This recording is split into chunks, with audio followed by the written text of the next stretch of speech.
नमस्कार दोस्तों, स्वागत है आप सभी का हमारे YouTube चैनल संभव क्लासेस में। दोस्तों आज हम लोग NCERT क्लास 8 का क्लास 8 का चैप्टर 6 दहन और ज्वाला पढ़ेंगे।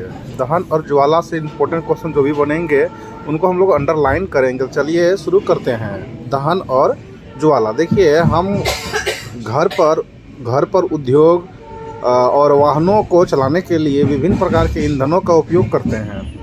ईंधनों का उपयोग विविध प्रकार से करते हैं, विविध प्रयोजन के लिए करते हैं। क्या आप अपने घरों में प्रयुक्त होने वाले ईंधनों के नाम बता सकते हैं? व्यापार उद्योग उपयोग होने वाले कुछ ईंधने के नाम बताइए। जैसे मोटर गाड़ियां चलाने के लिए कौन से ईंधन काम में आते हैं? आपकी सूची में सम्मिलित ईंधन होंगे गोबर, लकड़ी, कोयला, कास्ट, कोयला, पेट्रोल, डीजल, संपीड़ित प्राकृतिक गैस जिसको CNG बोलेंगे आदि। आप मोमबत्ती के जलने से परिचित हैं। मोमबत्ती के जलने और कोयले जैसे ईंधन के जलने में क्या अंतर है? शायद आपका अनुमान सही होगा या सही था। मोमबत्ती ज्वाला के साथ जलती है, कोयला ज्वाला के साथ नहीं जलती है। इस प्रकार से आप अनेक ऐसे पदार्थ पाएंगे जो बिना ज्वाला के साथ जलते हैं। आइए जलने के रासायनिक प्रक्रम और इस प्रक्रम में उत्पन्न होने वाले प्रारूपों का अध्ययन करें। देखिए दहन क्या है, पहला सही प्रश्न है या कह सकते हैं टॉपिक है, दहन क्या है। कक्षा 7 में मैग्नीशियम के दहन क्रियाकलाप का स्मरण करिए। हमने देखा था कि मैग्नीशियम जलकर मैग्नीशियम ऑक्साइड बनाता है। मैग्नीशियम जल क्या बनाता है? बहुत इंपॉर्टेंट प्रश्न है। मैग्नीशियम जलकर क्या बनाएगा? मैग्नीशियम ऑक्साइड, और ऊष्मा तथा प्रकाश उत्पन्न करता है। ऊष्मा और प्रकाश जो है ये उत्पन्न करेगा, ठीक है। क्या करेगा? ऊष्मा और प्रकाश उत्पन्न करेगा। इसी प्रकार क्रियाकलाप हम एक कास्ट कोयले का टुकड़ा लेकर कर सकते हैं। कास्ट कोयले के टुकड़ों को संडासी से पकड़िए और एक मोमबत्ती अथवा बुनसेंस बर्नर की ज्वाला के निकट लाइए। आप क्या देखते हैं? देखिए हम पाते हैं कि कास्ट कोयला वायु में जलता है। कास्ट कोयला क्या करेगा? वायु में जलेगा, ठीक है। हम जानते हैं कि कास्ट कोयले वायु में जलकर कार्बन डाइऑक्साइड, ऊष्मा और प्रकाश देगा। क्या करेगा? कास्ट कोयला जल करके कार्बन डाइऑक्साइड, ऊष्मा और प्रकाश देगा। बहुत इंपॉर्टेंट है। चलिए आगे देखेंगे। देखिए मैग्नीशियम का दहन हो रहा है, हम मैग्नीशियम ऑक्साइड बनेगा। रासायनिक प्रक्रम जिसमें पदार्थ ऑक्सीजन से अभिक्रिया कर ऊष्मा देता है दहन कहलाता है। क्या? रासायनिक प्रक्रम जिसमें पदार्थ क्या करेगा? ऑक्सीजन से अभिक्रिया करके ऊष्मा देता है दहन कहलाता है। जिस पदार्थ का दहन होता है वह दाह्य कहलाता है। जिसका दहन होगा उसको क्या कहेंगे? दाह्य पदार्थ, यानी कि जो जलेगा उसको दाह्य पदार्थ कहेंगे। इसे ईंधन भी कहेंगे। दाह्य पदार्थ कहिए या इसको ईंधन कहिए। ईंधन जो है आपको ठोस, द्रव या गैस हो सकता है। कभी कभी दहन समय ज्वाला के रूप में अथवा एक लौ के रूप में भी उत्पन्न होता है। ऊपर दी गई अभिक्रिया में मैग्नीशियम और कास्ट कोयला दाह्य पदार्थ है। जो जलेगा उसको हम दाह्य पदार्थ बोलेंगे। देखिए हमें बताया गया था कि भोजन हमारे शरीर के लिए क्या है? एक ईंधन है। भोजन हमारे शरीर के लिए एक ईंधन है। ठीक जो है ठीक ही तो है। हमारे शरीर में भोजन ऑक्सीजन से अभिक्रिया कर अवघटित होता है और ऊष्मा उत्पन्न होती है। यह हमने कक्षा 7 में सीखा था। आइए क्रियाकलाप करके देखते हैं। देखिए एक्स्ट्रा माचिस की तिलियाँ, मिट्टी का तेल, कागज, लोहे की कीलें, पत्थर के टुकड़े, शीशा आदि कुछ पदार्थ इकट्ठे करिए। अपने शिक्षक की देखरेख में इन पदार्थों को एक एक कर जलाइए।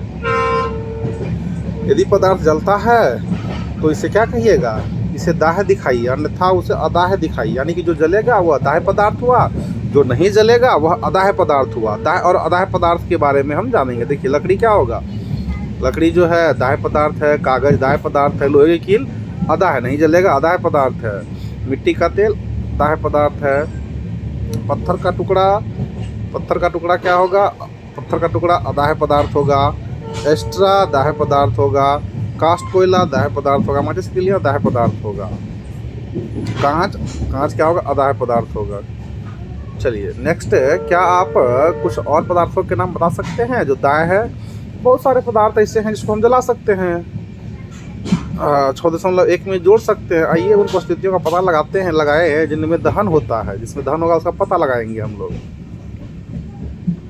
देखिए कह रहा सावधानी सावधानी, जलती मोमबत्ती को पकड़ते समय सावधानी रखिए। एक जलती मोमबत्ती को एक मेज के ऊपर रखिए, कांच की चिमनी को मोमबत्ती के ऊपर लकड़ी के 2 गुटकों की सहायता से इस प्रकार रखिए। देखिए किस प्रकार से रखा गया, क्रियाकलाप आप देख सकते हैं, इसे ही रखना है। दहन के लिए वायु आवश्यक है, प्रदर्शित करने के हेतु ये प्रयोग है। दहन के लिए ऑक्सीजन यानी कि वायु जरूरी है, वायु के बिना कोई भी पदार्थ नहीं जलेगी। तो वायु का चिमनी में प्रवेश होते रहते हैं। देखिए ज्वाला को क्या होता है। अब लकड़ी के गुटके हटा दीजिए, हटाकर चिमनी को मेज पर टिका दीजिए। पुनः ज्वाला को देखिए, पुनः क्या करना है, ज्वाला को देखना है, पुनः ज्वाला को देखना है। अंत में क्या करना है, एक कांच की प्लेट चिमनी के ऊपर रख दीजिए। ज्वाला को पुनः देखिए, तीनों स्थितियों में क्या होता है। क्या ज्वाला कंपन करती है, करती हुई बुझ जाती है? क्या कंपन करती और धुआं देती है? कंपन करते हुए धुआं देती है। क्या यह अभिक्रिया जलती रहती है? क्या आप दहन प्रक्रम में वायु की भूमिका के बारे में कुछ निष्कर्ष निकाल सकते हैं? देखिए हम पाते हैं कि दहन के लिए वायु आवश्यक है। आवश्यक अवस्था ए में मोमबत्ती निर्बाध रूप से जलती है, जबकि वायु चिमनी में नीचे से प्रवेश कर सकती है। अवस्था बी में जो है, जब चिमनी नीचे से वायु में प्रवेश नहीं कर पाती है तो ज्वाला कंपन होता है और धुआं उत्पन्न होता है। और अवस्था सी में बात करेंगे तो ज्वाला बुझ जाती है। ज्वाला क्या होगी, बुझ जाएगी, क्योंकि उसे वायु उपलब्ध नहीं हो पा रही है। देखिए हमने पढ़ा है कि सूर्य अपनी ऊष्मा और प्रकाश स्वयं उत्पन्न करता है। क्या यह भी एक प्रकार का दहन है? सूर्य में ऊष्मा और प्रकाश नाभिकीय अभिक्रिया द्वारा उत्पन्न होता है। सूर्य में ऊष्मा और प्रकाश का क्या होता है, नाभिकीय अभिक्रिया। अब देखिएगा, नाभिकीय अभिक्रिया द्वारा उत्पन्न होता है। नाभिकीय संलयन। इस प्रक्रम के बारे में आगे चल करके हम लोग पढ़ेंगे। चलिए एक और क्रियाकलाप करते हैं। एक लकड़ी या लकड़ी के कोयले का जलता हुआ टुकड़ा लोहे की प्लेट या तवे पर रखिए। इसे एक कांच के जार अथवा पारदर्शक प्लास्टिक जार से ढक दीजिए। देखिए क्या होता है। क्या कुछ समय बाद लकड़ी कोयला जलना बंद हो जाता है? क्या आप सोच सकते हैं कि यह जलना बंद क्यों हो जाता है? क्यों जलना बंद हो जाता है? आपने सुना होगा कि जब किसी व्यक्ति के वस्त्र आग पकड़ लेते हैं तो आग बुझाने के लिए व्यक्ति को कंबल से ढक देते हैं। क्या आप बता सकते हैं कि ऐसा क्यों करते हैं? देखिए गर्मियों के मौसम में बहुत अधिक गर्मी पड़ने के कुछ स्थानों पर सूखी घास में आग पकड़ लेती है। घास से आग पेड़ों में फैल जाती है और जल्द ही पूरा जंगल आग की चपेट में आ जाता है। इस प्रक्रम को आग बुझाना बहुत ही कठिन होता है। आग बुझाना बहुत ही कठिन होता है। देखिए यहाँ एक चित्र दिया गया है कि जिसमें आग पकड़ लेता है, उसको कंबल से हम लोग ढक देते हैं। कंबल में लिपटा व्यक्ति जिसके वस्त्रों में आग पकड़ लिया था। देखिए अब जो है अपने कुछ अनुभवों को स्मरण करिए। क्या एक माचिस की तीली अपने आप जल उठती है? यदि यह किस प्रकार जल उठती है? आपको कागज़ के टुकड़ों को जलाने का अनुभव अवश्य होगा। आप जलती हुई माचिस की तीली इसके पास लाते हैं तो क्या यह जल उठता है? क्या